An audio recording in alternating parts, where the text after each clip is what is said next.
एक राज्य में एक राजा का शासन था। हर सप्ताह पूरी शान और शौकत से नगर में उसका जुलूस निकला करता था, जहाँ प्रजा उसके दर्शन किया करती थी।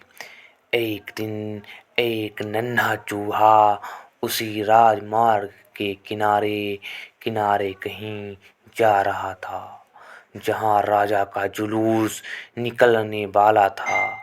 वह चूहा था तो छोटा सा, मगर उसका घमंड बहुत बड़ा था और वह खुद को बहुत और बड़ा महान समझता था।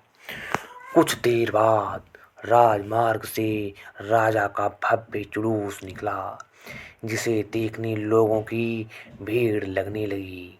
राजा अपने पूरे दल बल के साथ था। उसके सैनिक उसे घेरे हुए थे। कई मंत्री और उसके साथी उसके पीछे पीछे चल रहे थे।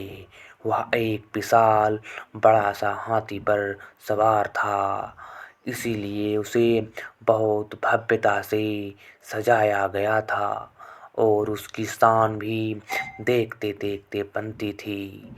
जुलूस में हाथी के साथ एक शाही बिल्ली और एक कुत्ता भी था।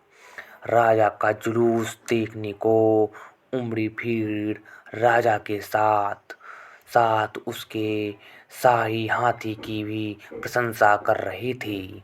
यह सुनकर घमंडी चूहे को बहुत बुरा लगा। वह हाथी को गौर से देखने लगा, फिर सोचने लगा, इसमें ऐसी क्या बात है जो मुझ में नहीं है? मैं भी उसकी सा ही हूँ। मेरे पास भी दो आंखें, दो कान, एक नाक और चार पैर हैं। फिर उसकी इतनी प्रशंसा क्यों? उसके विशाल शरीर के कारण, लंबी सूंड के कारण, छोटी छोटी आंखों के कारण, या छुरीदार चमड़ी के कारण? किस कारण? एक बार तुम लोग मुझे देख लो, उस हाथी को भूल जाओगे। मैं हाथी से ज्यादा महान हूँ।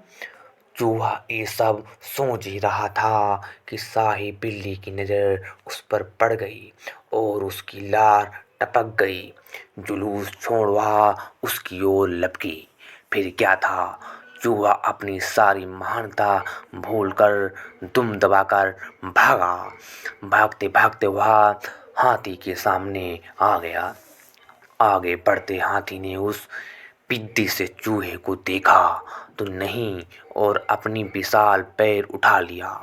चूहा उसके पैर के नीचे कुचलने ही वाला था, मगर किसी तरह उसने खुद को बचा लिया। वहां से बचा तो खतरनाक कुत्ता सामने था, जो उसे देखकर गुर्राया। चूहा पूरी जान लगाकर वहां से भागा और राजमार्ग के किनारे स्थित एक छोटे से छेद में घुस गया। उसका सारा घमंड उतर चुका था। उसे समझ आ चुका था कि वह इतना भी श्रेष्ठ और महान नहीं है। तो बच्चों, हमें इस कहानी से क्या सीख मिलती है? इस कहानी से हमें सीख मिलती है, किसी से मात्र रूप रंग की समानता हमें महान नहीं बनाती। महान हमारे गुण और कर्म बनाते हैं। अगर हमारा वीडियो पसंद आया हो तो ऐसे ही वीडियो देखने के लिए हमारे चैनल को लाइक और सब्सक्राइब ज़रूर करें।